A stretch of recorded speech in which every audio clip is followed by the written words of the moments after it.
television is more popular than Jesus, I might have got away with it. Oscar Wilde, Luis Buñuel, Mozart, Federico García Lorca, Marx, Pedro Infante, Tarantino, Alejandro Jodorowsky, Jimi Hendrix, Hugo Argüelles, John Lennon, María Félix, Stanley Kubrick, Carlos Monsiváis, José Emilio Pacheco, Agustín Lara, Beethoven, Eduardo Galeano, Jim Morrison, Maradona, Gabriel Figueroa, José Revueltas, el tío Shoppy, Charlie Chaplin, Juan Rulfo, Bob Dylan, Tintán. Todos ellos fueron bigger than Jesus. O más grandes que Jesús por aquello del desdoble lingüístico. Y estamos aquí para rendirles el merecido tributo a sus obras, esas que dejaron huella en la cultura y no encontrarás en las librerías del Sanborns o en los programas de Toño Esquinca. Esto es Bigger Than Jesus, una propuesta de análisis de las obras literarias, cinematográficas, musicales y de todo tipo que solo pudieron haber sido creadas por personas más grandes que Jesús.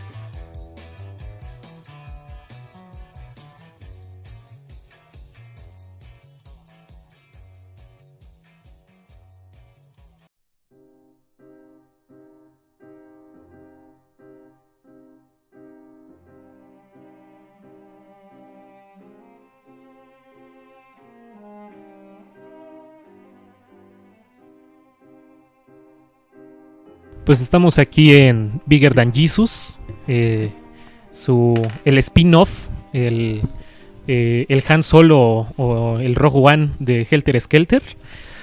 Y el día de hoy vamos a hablar, como todavía estamos en esta época electoral, pues nada más y nada menos que de Los Increíbles 2, ¿no, Dani? Exactamente. Amén. Exactamente. Amén. No, ya hablando en serio, vamos a hablar de una obra de teatro que generó pues mucho que hablar cuando salió. El mismo Salvador Novo rechazó y tachó de una pésima obra a este contrarrevolucionaria. Y estamos hablando de El Gesticulador de Usigli, que creo yo es uno de los textos contemporáneos o bueno del siglo XX que más en materia de teatro, creo yo, y sobre todo en materia política tienen más relevancia, y creo yo que vamos a hablar un poco y justificar por qué ese libro tiene esa importancia y esa relevancia incluso hoy día. Pues bueno, creo que hablar del Gesticulador es hablar de una obra que se escribió en un momento muy muy específico. A mí me gusta mucho, yo considero que es muy enriquecedora desde la perspectiva histórica, ¿no? A grandes rasgos, la historia nos cuenta de un hombre que se hace pasar por un caudillo revolucionario para obtener una lana, ¿no? Por parte de un gringo. Esto es de una forma muy superficial decirlo, ¿no? Sin embargo, creo que tiene muchos elementos que se rescatan desde la perspectiva histórica. A mí me gusta mucho cómo hacen este contraste entre la historia gringa y la historia mexicana, ¿no? Cómo el gringo llega a hablar de una historia un poco más romántica, quizá, ¿no? Que se mira desde la perspectiva estadounidense. Y me gusta mucho cómo hace el contraste César Rubio, ¿se llama? Sí. César Rubio, que le dice al gringo que si ellos pudieran, comprarían todos los textos que tienen que ver con la historia mexicana, ¿no? Porque ellos tienen el control, tienen el poder, y le lanza una frase que a mí me encantó, ¿no? Le dice que si los gringos pudieran llevarse Taxco, también se lo comprarían, ¿no? O sea, esta idea de que se apropian de una cultura que no les pertenece, ¿no? Y la hacen suya, y además de todo la modifican a su conveniencia, ¿no? Yo creo que también un valor muy interesante que tiene esta obra es el hecho de cómo la historia tiene modificaciones, ¿no? O sea, y cómo se modifica a conveniencia de ciertas personas, ¿no? Pues a mí me pareció una obra reveladora. Creo que El Gesticulador se une a muchos grandes libros sobre la revolución y sus consecuencias en la sociedad mexicana. Considero que su más grande virtud es la crítica, pero la crítica al sistema. No es una crítica a una familia, a un profesor, sino que se va más allá. esta persona es un profesor que es quien más sabe de la materia, o bueno, él presume ser el que más sabe de la materia en México, y no gana nada de dinero, ¿no? Y pues esta obra se desarrolla por los años 30. Esto habla de una consecuencia de después de la revolución, cuando se comienza a pensar en la educación de la población a través del muralismo como una respuesta para formar instituciones y salir del caudillismo en el que estaba envuelto el país. Y pues nos dice, pues por más preparado que esté la población, sigue pobre. En México hay mucha pobreza. Y la obra hace un contraste entre quiénes son pobres y quiénes son ricos y por qué. Y normalmente nosotros veríamos como lectores que las personas pobres son las que mejores cualidades tienen, humanas, educativas, pero no obtienen los beneficios sociales que deberían de tener. Y hacer esa dicotomía sobre todo con el contraste con la cultura estadounidense. Los estadounidenses, hay una parte de la obra que dice: todos los estadounidenses a mí me parecen iguales, todos visten bien y todos tienen carro. Ahí está hablando de que hay un nivel socioeconómico muy elevado en el extranjero y que se contrasta con el mexicano. Y creo que principalmente eso, la pobreza y la aspiración a ser otra persona de lo que uno es, la aspiración a tener otra vida de lo que uno tiene, es lo que mueve esta obra y lo que hace muy valioso. Híjole, a ver, para ser congruentes con la parte de lo que representa este programa, ¿por qué rompe madres esta novela? Porque tenemos que decir que es una obra que rompe muchas cosas. Primero, es una novela que fue escrita, una obra de teatro, que fue escrita en el 38 en el gobierno de Lázaro Cárdenas. Y está hablando obviamente de esos gobiernos o de esos caudillos revolucionarios, y yo no tengo duda que está haciendo una metáfora de muchas cosas ahí Usigli, pero me detengo en varias cosas. Josué decía, fue una obra que causó mucho escándalo. Claro, pues o sea, les estaba mentando la madre. Se desmorona la imagen del caudillo. Totalmente. ¿Y de qué caudillo habla? O sea, ahí puede ser cualquiera de ellos, puede ser Obregón, puede ser Calles, puede ser Adolfo de la Huerta, cualquiera de los caudillos puede estar allí. A ver, ¿cómo leer este libro? Desde luego, la idea sería primero llegarle al libro hacia abajo y de izquierda a derecha. Llégale por donde quieras, como con Rayuela de Cortázar, ¿no?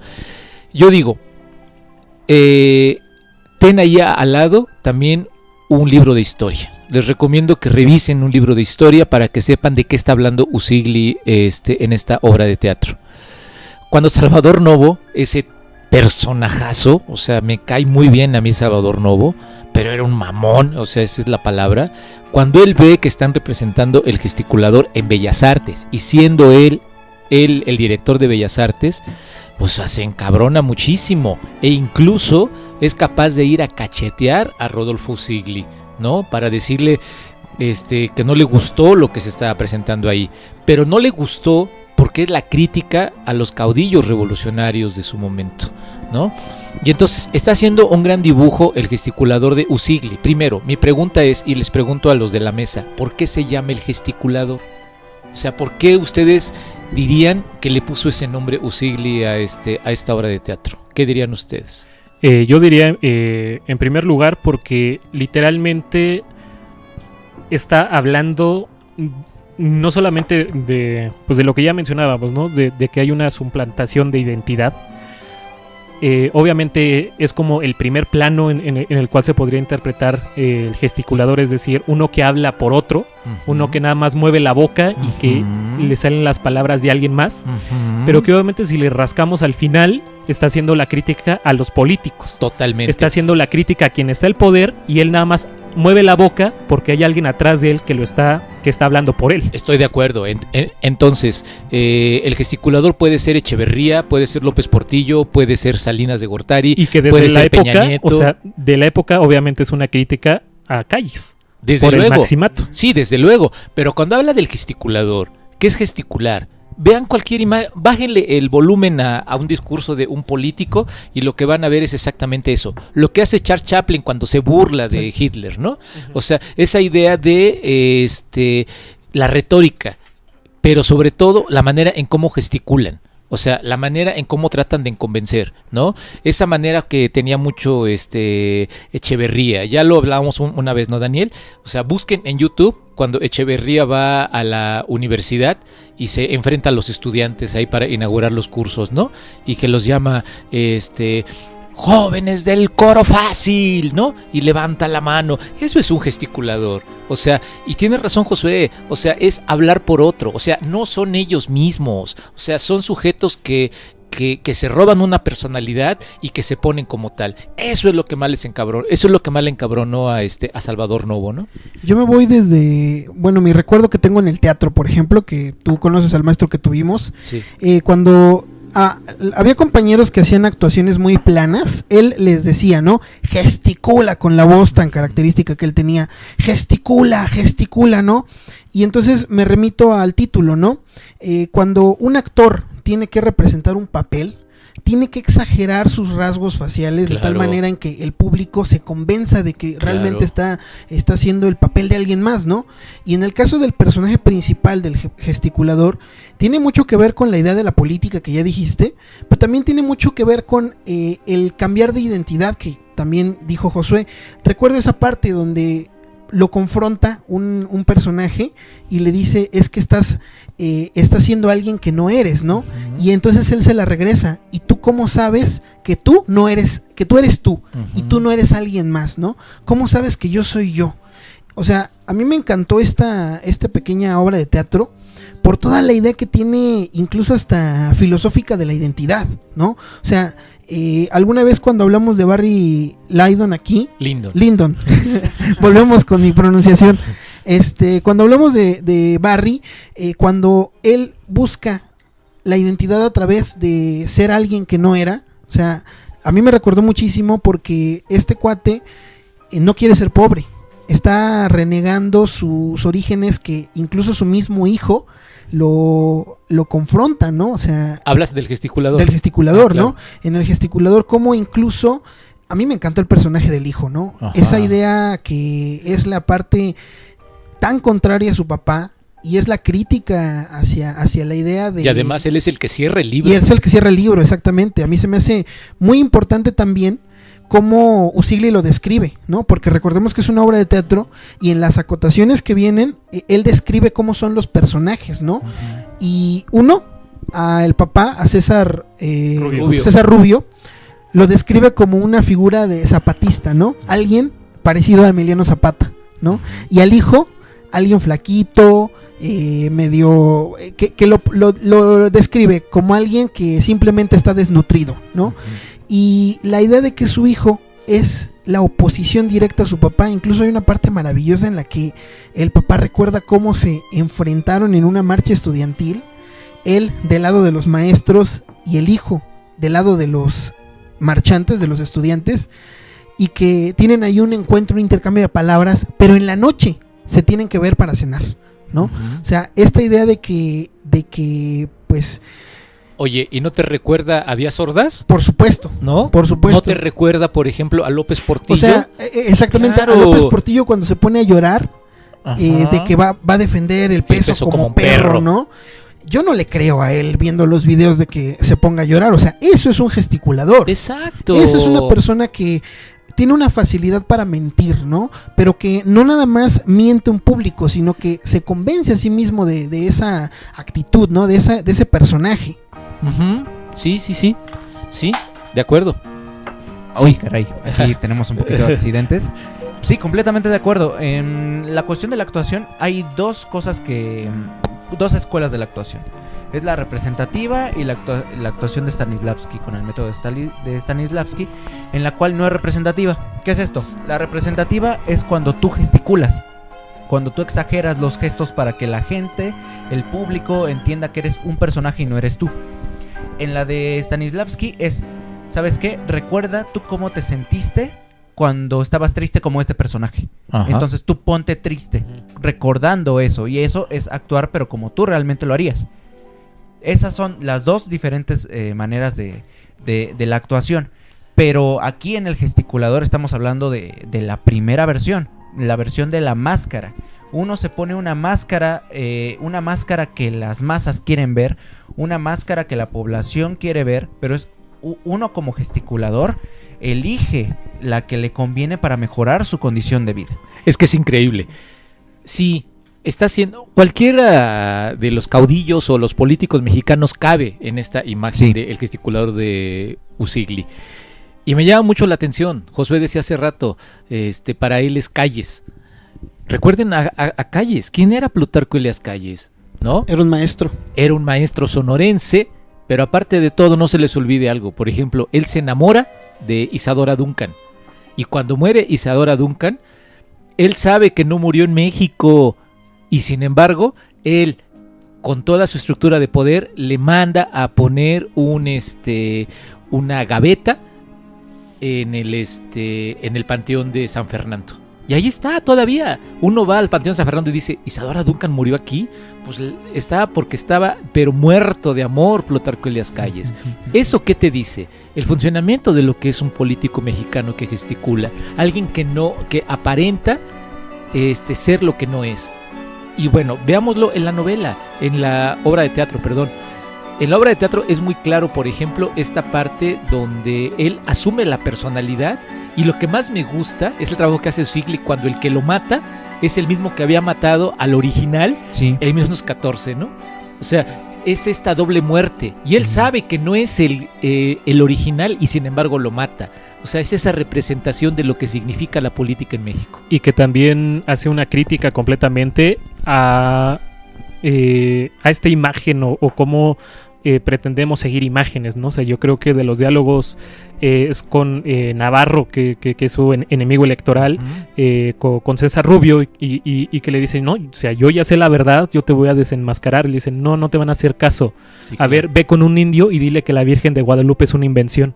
No te va a hacer caso. O sea, es completamente eso, ¿no? O sea, es como todos venden o como te hacen creer que es necesario tener una imagen, cómo es necesario tener alguien que seguir. El poder de la oratoria, ¿no? Claro. Es completamente el poder de la oratoria. Yo recuerdo, yo trabajé muchos meses en el Universal, y el Universal hace un concurso de oratoria nacional. Entonces ahí puedes ver a muchos candidatos jóvenes compitiendo en oratoria, y realmente lo único que es la oratoria es una máscara. Una máscara que es un canal. Esta máscara es la manera de llegar a una población para que esta población se coma un discurso. Este discurso, y por eso es tan valioso el gesticulador, porque el discurso es el que va transformando a los personajes. Los personajes no son personajes simples, son personajes complejos. Empiezan con dificultades, y esas dificultades hacen que rompan sus principios, que rompan su vida, para terminar creyendo algo que ellos evocan, pero que es realmente lo que ellos quieren ser y no son. Pero aparte, Javier, o sea, no solamente los demás lo creen, él acaba creyéndolo. Rubio lo acaba creyendo. La oratoria termina transformando al personaje. Claro. A ver, no se les olvide, ¿quién fue el de los presidentes el mejor orador que hemos tenido? Adolfo López Mateos, ¿no? Y eso, escuchen los discursos de López Mateos y se van a dar cuenta exactamente de qué es lo que le pueden sacar a la retórica de López Mateos, ¿no? Esa es la burla que hacía, por ejemplo, a ustedes no les tocó, Héctor Suárez hacía una burla de los políticos mexicanos, ¿no? O sea, él en la comedia y en la parodia llegaban un grupo de entrevistadores y, por ejemplo, le decían, señor, ¿qué opina? Y él empezaba a decir, es que de acuerdo a las condiciones coyunturales que tenemos en este momento, la situación del país amerita una revisión democrática de todas las estructuras sociales que se están derruyendo para llegar a un nuevo paradigma de la situación que dicta este país. ¿No? Y todo el mundo aplaudía. ¿Qué dijo? Nada, carajo, ¿no? ¿Y qué es esta parte de este discurso de la retórica de los políticos, ¿no? Yo me acuerdo mucho de Ricardo Anaya con esto. Claro. O sea, no nada más por ser un gesticulador. ¿Quién es Ricardo Anaya? Para estas alturas esperemos que ya haya perdido, ¿no? Y ya nadie lo recuerde.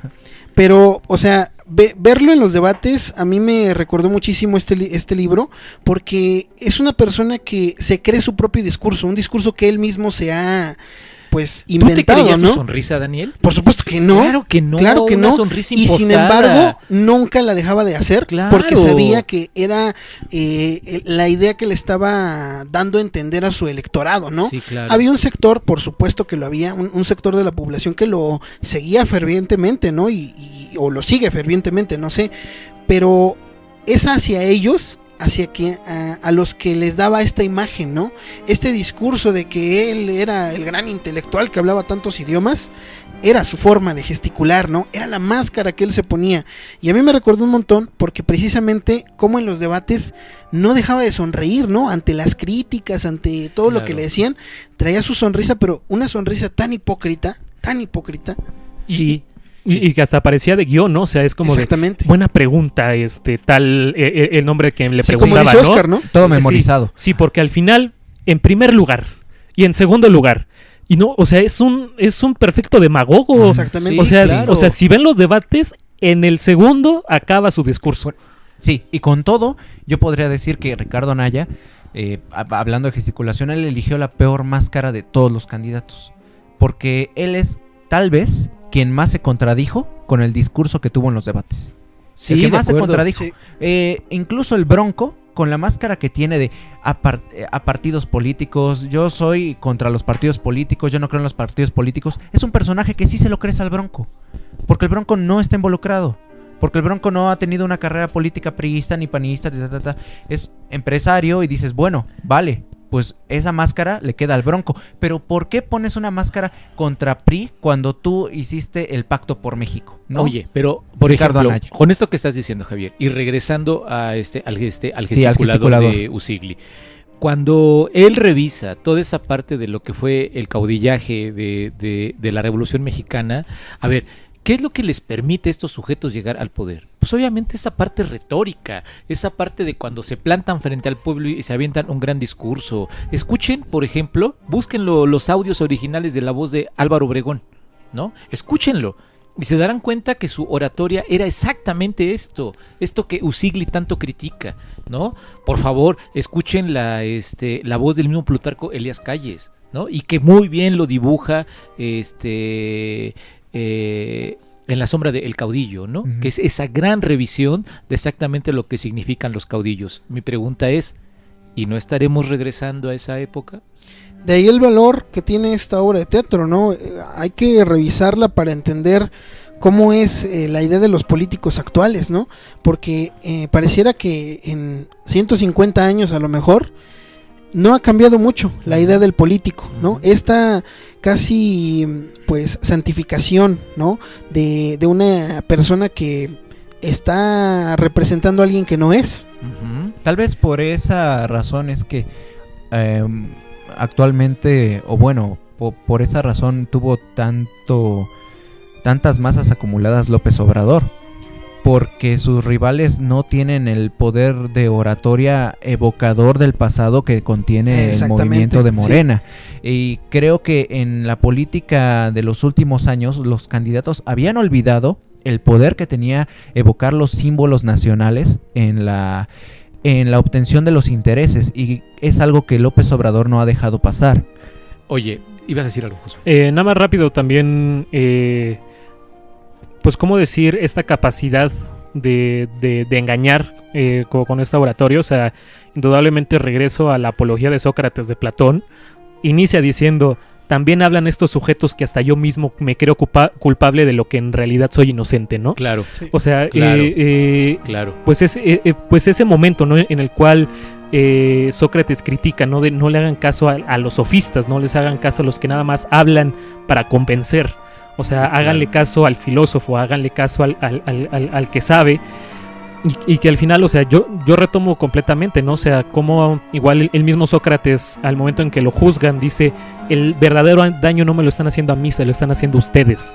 O sea, Sí, al matarme no es un castigo para mí, es un castigo para ustedes. claro. Y entonces yo vuelvo, o sea, esta parte en la cual hay esta retórica, hay esta demagogia, hay esta gesticulación, obviamente me recuerda cómo esos sujetos hablan tan bonito que hasta creo que podrían ser buenos candidatos, ¿no? Y algo De muy acuerdo. central, que estos personajes, todos los personajes del gesticulador están persiguiendo algo.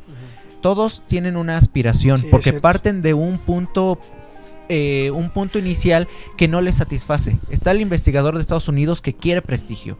Está La hija que quiere ser la hija, bonita. La hija que quiere ser Exactamente. bonita, pero al final se olvida y dice, Así es. es que la esfera de poder, ¿no? Ya me olvido del muchacho que me gusta porque yo ya estoy en una esfera de poder, Así es. ¿no? Sí. Y que me parece muy interesante también cómo están huyendo de la ciudad. O Sí. sea, vienen de la ciudad. Sí, sí, Escapan claro. de la Ciudad de México por ser pobres y porque todo el mundo sabía que eran pobres, ¿no? Y quieren rehacer su vida encontrando trabajo y teniendo más nivel adquisitivo para olvidarse su miseria pasada. Pero aparte Rubio es un maestro, Ujú. es un maestro de historia. Sí. O sea, esa parte donde tendríamos que revisar cómo Usigli teje esta parte de, órale, tienes el conocimiento histórico y eres capaz de suplantar a uno de los personajes de la historia, ¿no? Esa parte está muy chida, ¿no? A ver, yo les pregunto Porque se le rápido. ocurre de la nada. Sí, ¿no? claro. O sea, Así es. no, Claro. no hay ningún pie que diga voy a planearlo como si fuera un villano de No, telenovela. a ¿no? ver, Pero la Daniel, oportunidad era ideal, a ver, no se exactamente. podía dibujar mejor. Jugando muy rápidamente a eso. Si yo te preguntara en este momento, si tú pudieras suplantar un personaje de la historia, ¿a quién suplantarías? A ver, rápido. Está No le bien. pienses, así como Rubio. No sé. Híjole. Calles. ¿En serio? No sé. Oh, sí. hijo, Josué. Ok. Manuel Si yo González. ¿A quién? Manuel González. ¿En serio a Manuel González? ¿Al compadre de Porfirio Díaz? Pues sí, ¿no? Órale. Javier, me están sorprendiendo. El hombre de poder ahí Es se lo nota. que ¿no? veo. Yo suplantaría a Pedro Infante. En serio, a Pedro Infante. ¿Puedo cambiar? Sí, Ya claro. lo pensé mejor a Vasconcelos. Fíjate. Pensé que ibas a decir No. Santana. No, pero hicimos este juego Sí. porque finalmente tiene razón Freud. Inmediatamente brotó tu parte inconsciente. Sí, Sí, ¿no? exactamente. O sea, Sí, esa parte está chida, ¿no? sí. Y te vas a lo aspiracional. Desde ¿Qué luego. quieres ser? Y a partir de ahí tú te pones una máscara, Desde luego. ¿no? Desde Y luego. la cosa aquí es que en el gesticulador, la manera en la cual uno llega a la aspiración que no puede tener es por la oratoria, Desde luego. por la gesticulación. Lo usan como canal. Está criticando las formas para llegar a poder. De acuerdo. Juguemos a la idea de preguntarle a los niños como quién quiere ser y se van a querer parecer a un futbolista. Sí. A Messi, a Ronaldo. Messi, a Ronaldo, Cuauhtémoc Blanco, Un ¿no? youtuber, un A un cantante. youtuber, ¿no? O sea, claro, cuando éramos niños y jugábamos a ser no nosotros, nos trasladábamos en ser otro. Yo soy el Power Ranger rojo, ¿no? Yo soy Y todo el He-Man. mundo quería ser el Power Ranger rojo. Sí. Sí, sí, sí. Y que justamente es como la lucha de identidad, no solamente de la política, sino que creo que también de la construcción personal. O sea, no por nada Sartre va a llegar y decir, somos lo que han hecho de nosotros. O De sea, en el acuerdo, momento en sí, el que de nosotros, acuerdo. o sea, no hay que aprender a ser nosotros, sino hay que aprender a usar lo que han hecho de nosotros. Y aparte, yo le agregaría, tratar de desaprender lo que han querido que seamos nosotros. O sea, también tenemos que desaprender para poder aprender. Y esa es una de las partes más interesantes que a mí me parece del libro, porque yo lo que digo es, así como lo hicimos con con la película de Pulp ¿cuál fue? Fiction. Perdón. Sí, hay que ir más allá, hay que ver las partes subjetivas, hay que analizarlo, no hay que leer el texto planito y decir, ay, sí me gustó porque o no me gustó. A ver, hay que ver varias cosas, porque el libro te ofrece varias aristas que tú puedes desprender. Por ejemplo, ¿por qué un gringo? ¿Por qué un gringo? Sí. Porque yo lo decía hace rato, ¿no? Porque existe esta lucha de apropiarse de la historia de una cultura que no te corresponde, Desde ¿no? luego. O Y, sea, que y que justamente es una crítica, obviamente, a que nuestra historia la hacen en otros lados. Exactamente. Exacto, Ajá. exacto, Sí, exacto. Y también lo aspiracional, porque ves que en otros lados sí se paga la educación Así es. y sí se paga el conocimiento, que acá no. Y claro, y te preguntas, ¿y qué carambas es la historia entonces, no? Cuando Bernal Díaz del Castillo escribe su famosa verdadera historia de la conquista de la Nueva España, ¿por qué él escribe? Porque antes llegó un cuate que ni siquiera estuvo aquí En la conquista. en América en la conquista, que es López de Gómora, y que él construye su historia a partir de lo que le platican en los tugurios más arrabaleros ahí de España, ¿no? Y de ahí escribe, y dice Bernal Díaz del Castillo, no, esa no es la verdadera historia. Yo voy a escribir la verdadera historia y escribe esa parte, pero tampoco es la verdadera historia. Es para legitimar un hecho, ¿no? Desde o sea, luego. hacerlo Claro. que se vuelva válido a pesar de que venga de una mentira o que venga de la verdad distorsionada, ¿no? Ujú. Si yo lo escribo, el catedrático estadounidense lo dice, ¿no? Si nosotros lo escribimos, lo vamos a dar a conocer, ¿no? Y si se da a conocer, se va a hacer famoso y se convierte en una verdad, ¿no? Entonces, esta idea de que, aparte de que los gringos se apropian de la cultura ajena y la hacen suya, la modifican a su entera conveniencia, ¿no? Pues ¿Sí? dicen que la historia es de quien la escribe, ¿no? Y la historia normalmente la escriben quienes ganan. Sí, pero aparte yo diría, no es historia, es historias. Yo le pongo Exacto. el plural, sí, o sea, no tendríamos que hablar de historias, sino de historias y toda esa línea que se genera ahí, porque si yo cuando leí la primera vez esta obra de teatro de Usigli, que desgraciadamente nunca la he podido ver en escena, yo le tengo unas ganas de poderla ver en escena. Estaba yo leyendo paralelamente algo sobre el 68, pues claro, inmediatamente pensé en Díaz Ordaz, ¿no? Cuando estaba diciendo cómo Rubio asume este papel que no le corresponde. Y que también al momento de leerlo, también luego se nota, obviamente va a llegar después la filosofía, pero inmediatamente puedes darte cuenta de un discurso Foucaultiano del poder. O sea, un discurso en el cual dice, no existe la verdad. Quien tiene el poder da su verdad. Claro. Tan es así que quien representa la verdad es el hijo Así de César es. Rubio. Él es quien representa la verdad en la obra y quien se termina yendo de la casa. Claro. Porque la verdad no tiene cabida en México. Claro. ¿Y cuál es, Claro. si recuerdan el último diálogo de Miguel, que es el hijo? ¿Qué dice? ¿Recuerda? La verdad. La verdad. O sea, sale Navarro, tienes razón, sale Navarro de la sí. casa diciendo, viva César Rubio. Y él dice, la verdad. La verdad. Mm. Claro, porque él le insiste y le dice que por qué asume ese papel que no le corresponde. O sea, es ese enfrentamiento constante que tenemos como sujetos con la verdad, ¿no? Bueno, con la supuesta verdad, porque yo no hablo jamás de la verdad en términos absolutos. En hermenéutica no existe. No, definitivamente. Tendríamos que hablar de la relatividad de la verdad. Aproximaciones y... Sí. Sí, perfeccionamiento y ya de- bueno, para ir Ser. viendo, yo quisiera preguntarle a Daniel, que creo que no había leído la obra, o sea, cuando terminaste de leerlo, ¿cuál fue así tu impresión? Estaba completamente sorprendido porque, en primer lugar, voy a ser muy honesto, lo leí ayer. Me lo aventé de corrido. Generalmente cuando me cuesta ¿Te atrapó? trabajo, es muchísimo. O sea, no puedo dejarlo hasta terminarlo. Aparte de que es una lectura muy ágil. Poco yo he leído de obras de teatro, o sea, lo más que he leído es a Hugo Argüelles en casi todas sus obras, pero me parece que los diálogos son muy ágiles, te llenan de mucha información con muy pocas líneas, por así decirlo, y sin embargo le encontré mucho paralelismo con lo que estamos viviendo ahorita, con la historia que se ha desarrollado. Yo diría que desde hace, tal vez desde que México se consolidó como una nación independiente, a lo mejor, ¿no? ¿Y si se consolidó? En teoría. O ahí ¿no? la relatividad de la verdad. Exacto. Exactamente. Entonces, yo la recomiendo bastante para todas las personas que quieren entender cómo son los políticos. Todas las personas que piensan o idealizan la imagen de un candidato presidencial o cualquiera. o cualquier tipo de político, ¿no? Incluso también a los que idealizan la imagen del maestro, ¿no? La imagen de el doctor, ¿no? Estas personas que pareciera que están inmaculadas. Ya nos agarró la lluvia. Sí, creo que sí. Sí, aquí se soltó fuerte la lluvia. Sí, José.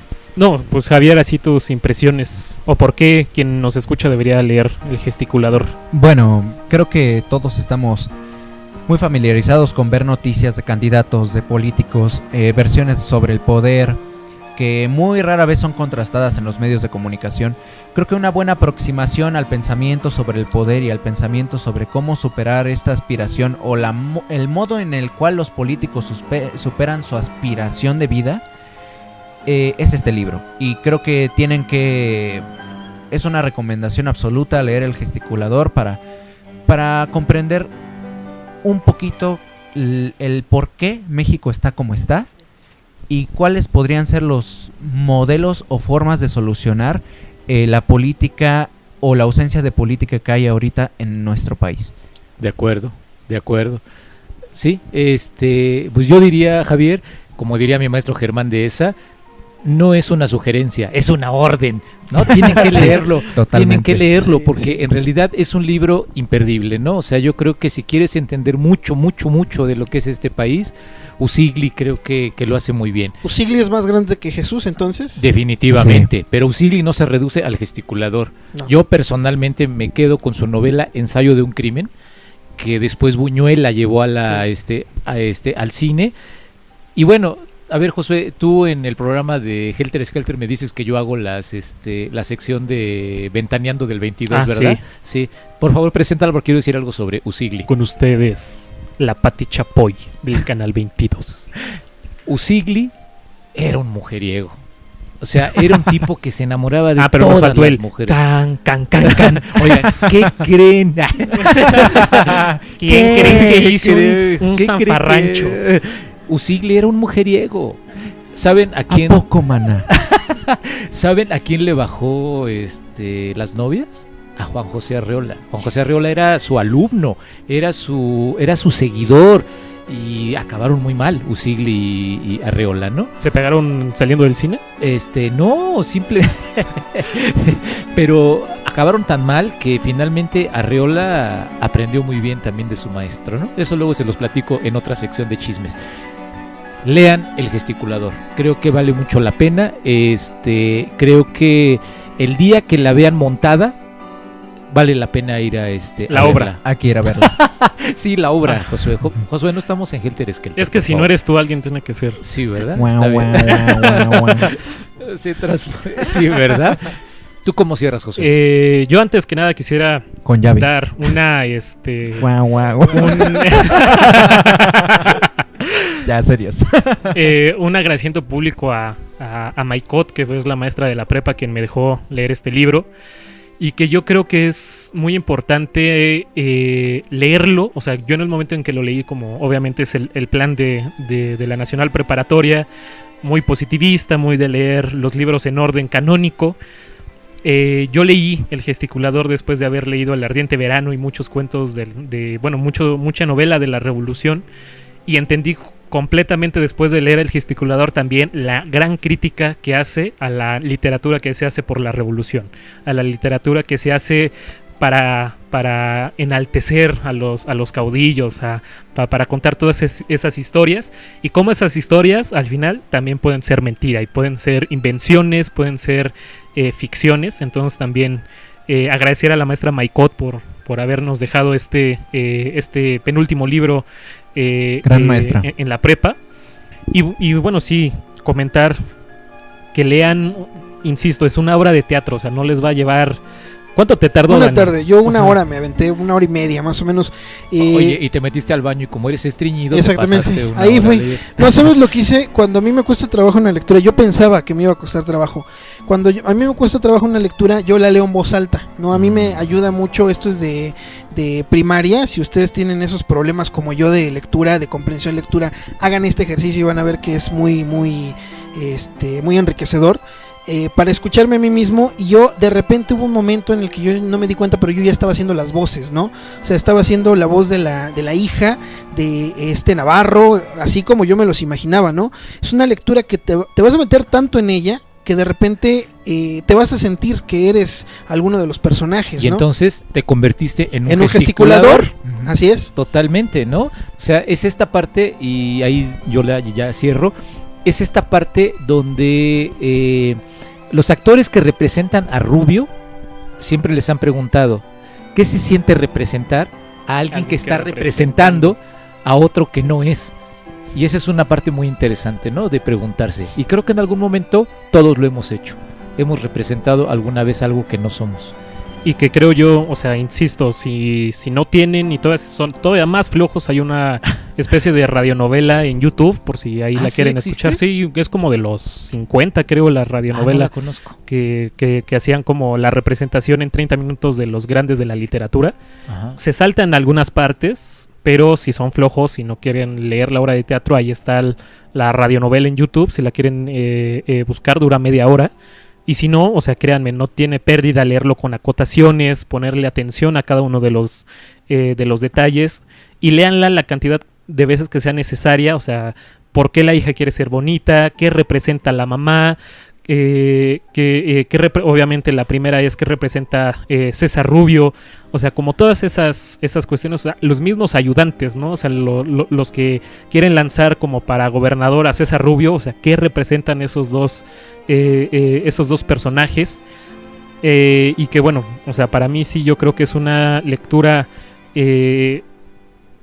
imperdible en el sentido literario y en el sentido para comprender la realidad. Sí, yo nomás como para complementar lo que comentabas de la radionovela.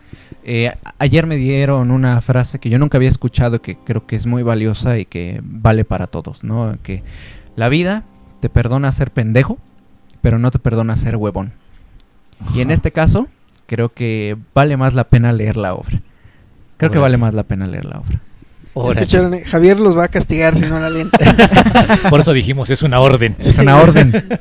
Sale pues hasta luego. Los Ya. gesticuladores de Usigli sí son más grandes que Jesús. Sí, Sí. definitivamente. Y bueno, ahí no sabes actualmente quién tiene la edición, por si alguien lo quiere buscar en físico. En el Fondo de Cultura. Si no, está en Biblioteca Cervantes, en virtual, ahí la pueden buscar de El cualquier Fondo de forma. Cultura, y si no, creo que en Austral también tiene una edición. Y si tienen la suerte, que yo ya no la tuve de encontrarla, Cátedra también tiene su edición. ¿En serio? Cátedra tiene su edición del Si no tienen gesticulador. dinero, yo la encontré en PDF y la leí, en serio. Ajá. Digo, no lo recomiendo mucho porque no me gusta leer en pantalla, pero PDF está también. Y si lo quieres leer y aparte le tienes ganas a Daniel, háblale por teléfono, lo invitas, te preste el libro y aparte te lo platica. Y te lo leen en voz alta. Y te lo leen en voz Te lo leen en alta. voz alta, En el baño. gesticulando. Gesticulando. Sale pues, gracias.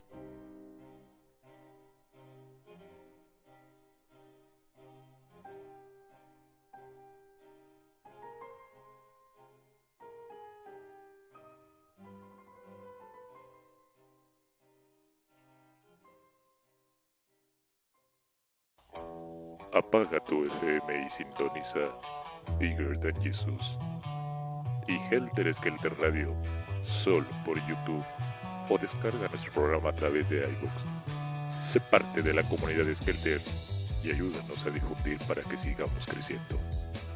Puedes dejar tus comentarios y suscribirte a nuestro canal. Nos estaremos escuchando cuando queramos.